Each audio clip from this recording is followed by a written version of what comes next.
Overal om ons heen hij water. In zeeën, rivieren, sleurten, in de lucht, in de grond en mangt zelfs ons eigen lief.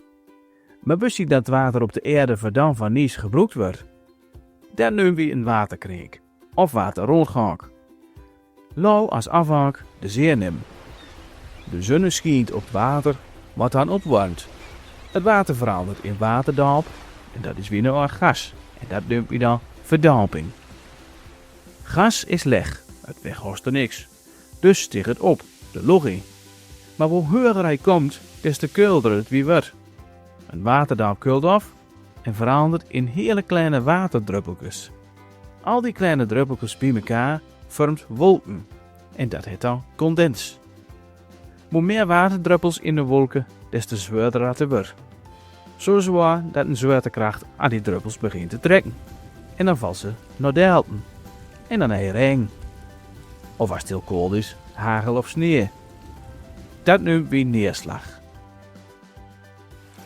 Water wat dalen komt op de aarde, zorgt altijd het laagste punt. Het loopt van het bult af. Het komt te hopen in sleurten, rivieren en meren. En langs al die rivieren komt het uiteindelijk weer rummen in zee. Maar niet als geen rechtstreeks naar de zee. Een deel zakt het de grond in. Dat noemt we dan grondwater. Planten en bomen gebruiken dat water om te groeien. Maar ook de mens haalt het uit de grond om bijvoorbeeld drinkwater te maken. Als je naar de wc gaat, komt u het riool. Dat vieze water gaat naar de waterzuivering. Moet schoongemaakt wordt en dan loslaten in de rivier.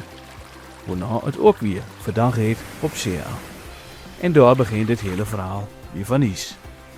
De zon laat water verdampen, het trekt op, vormt wolken en valt later als regen weer op de aarde. De waterkring stopt nooit en water staat nooit langer stil. Daarom is het ook zo bijzonder.